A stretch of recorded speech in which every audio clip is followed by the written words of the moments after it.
Abuse, whatever form it takes, it's a very serious and it's an issue which can manifest in many different relationships, husband, wife, live-in relationships, same-sex relationships, parent, child, sibling, and take many different forms. We often see a pattern where one partner sort of consistently puts the other person down, that they're not good enough for anything they do somehow doesn't meet some mark or standard in any situation. Okay, so you're not a good enough parent, you're not a good enough partner, your food is not so great, or you don't earn enough money. When we think of abuse or violence as a term, it's often like this very palpable physical thing, somebody is hitting somebody else or burning somebody else. And there are times like this, or adult raping a minor child. There are times like this where it's very clear this is abuse or this is not.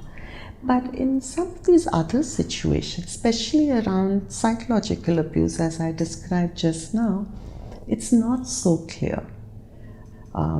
A parent disciplining their child by giving them one slap, or a partner just saying, I prefer it if you don't spend so much time with your friends or with your family, spend more time with me.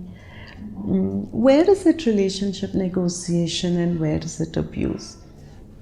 So broadly, we divide abuse into look at abuse as three types, but generally the research suggests that if there's one type of abuse, there is likelihood that there will be other types as well, especially when it is more severe. So physical abuse is using aggression or the threat of aggression to control or intimidate. Sexual abuse, of course, is engaging in sexual acts or sexual talk which the other person does not consent to, even if the two people are married.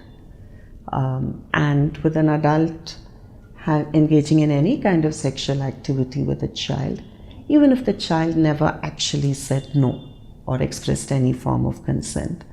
These are things, unfortunately, that I feel I need to re-emphasize again, because it seems like it's obvious, but still I see people coming over and over with the same questions or with the same doubts. Psychological abuse is a way of putting another person down and exerting control over their lives and their choices in order to retain control of the relationship. Basically, what distinguishes an abusive pattern from a non-abusive pattern is that an abusive pattern is consistent. It goes across all areas. It's not a one-off incident, it's a pattern. The purpose is intimidation or control. It is not, sometimes I lose control. We all lose control of ourselves sometimes, but here the purpose is to intimidate or control the other person. And the well-being of the other person is not really part of the consideration at all. Although many times you might hear, especially in a patriarchal setup, from husbands that I'm telling her this for her good. I'm doing this because it is better for her that she does not speak to her mother as much. But the real purpose is not the well-being of the partner, it is control over the relationship.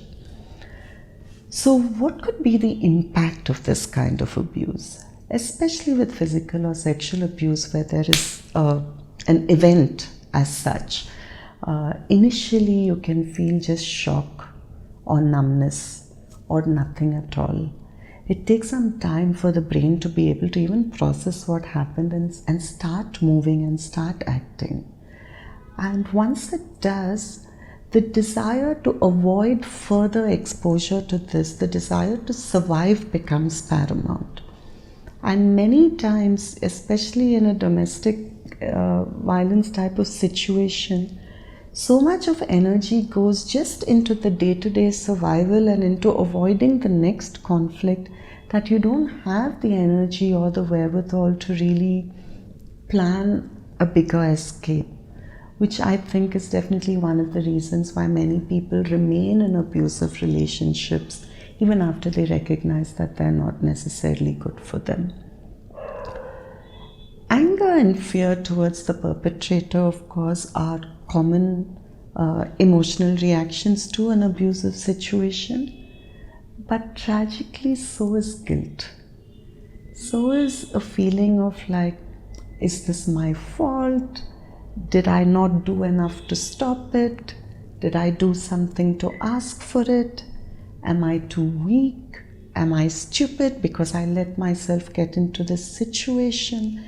And this kind of self-blame actually becomes like just one more layer of abuse, like someone else abuses you and then you abuse yourself. And I would suggest that, you don't take responsibility for something another person is specifically doing. You take responsibility only for yourself there. Self-esteem, body image, so many things can get disturbed. And of course, psychiatric disorders, notably PTSD, anxiety, depression, substance use, and a whole spectrum of disorders you can be more vulnerable to following an abuse experience. What can one do in a situation like this? The first step really is to acknowledge that you have been abused. There's a lot of shame surrounding being abused as well. We don't really want to let people know that this is happening in our lives. And so very often we just don't acknowledge that this is abuse. We sort of say, it's okay, it's no big deal ourselves. So acknowledging that this is abuse is important. The second thing is talk to someone. Just sharing the experience, getting some empathy, support, some validation for the way in which you're seeing or feeling things can be a huge relief. Of course, here I want to pause with a note for anyone who is entrusted with a confidence like this. Very often, if someone comes and tells us that they've had an abuse experience, our emotions tend to become, it brings up emotions in us, so our emotions tend to become very important. So if I'm feeling outraged for you, then I want you to act in a particular way. If I'm feeling fear for you, I want you to act in a particular way.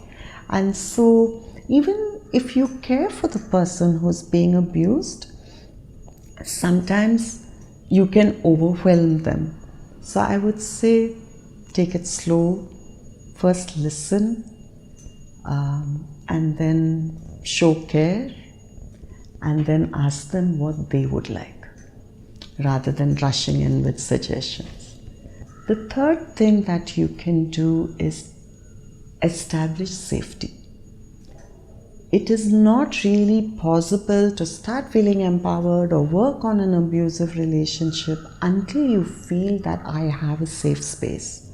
And this is especially important in the case of domestic violence, where the thing might be happening in your own house. You need to feel there is somewhere I can go, something I can do to protect myself if things become too rough. Even if it is, I will go into the bathroom and I will phone a friend. And some room where I can lock the door, that's enough.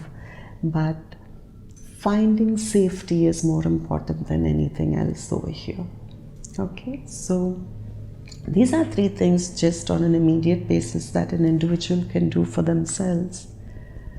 A question that people ask and couples also ask is that, so can we continue in a relationship following physical abuse? Because many people say no, once he hits me, it's over. And I will never take any of that. Whereas other people may feel that it's no big deal, no, these things happen in marriage, it's fine, you can just carry on. In therapy, we look at domestic violence in particular happening from two ends of the spectrum.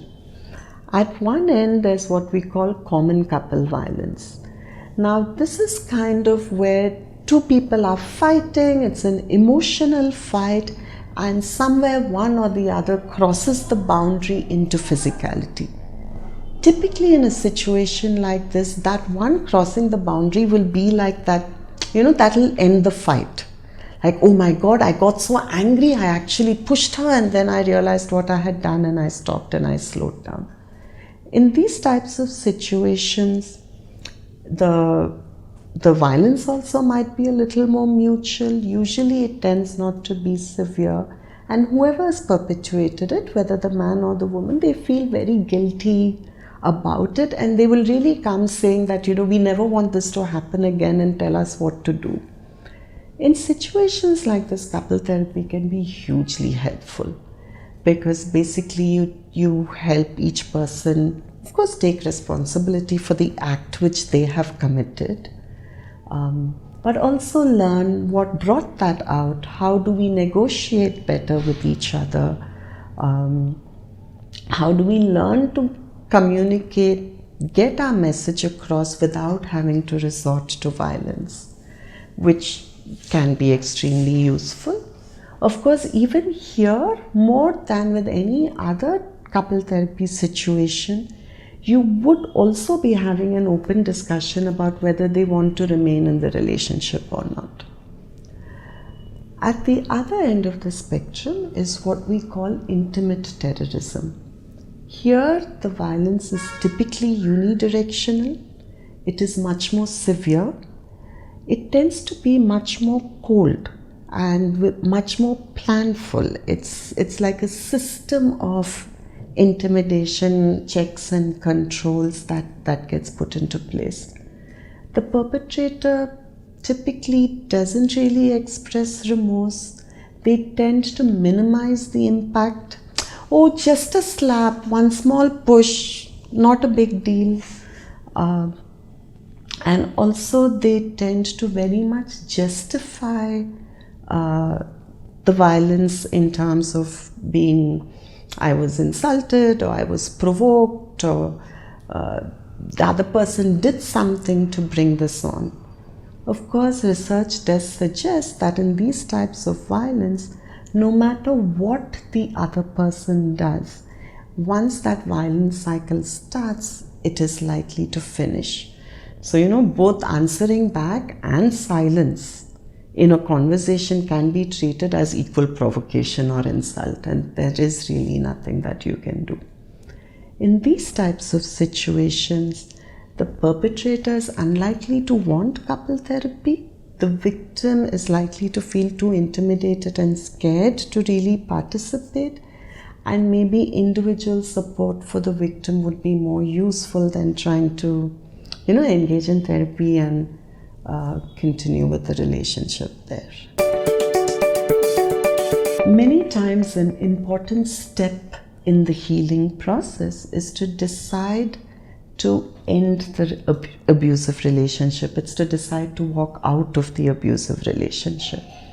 When you make that choice itself, a lot of healing has already happened, because you've already said, okay, I deserve better. There is no real problem with me, and what I need to do is to leave this person, which is a huge step forward from the whole guilt and the self-blame.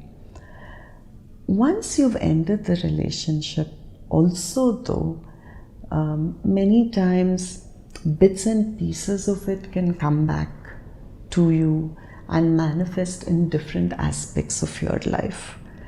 And so healing often means taking each of these up one by one and then trying to address them.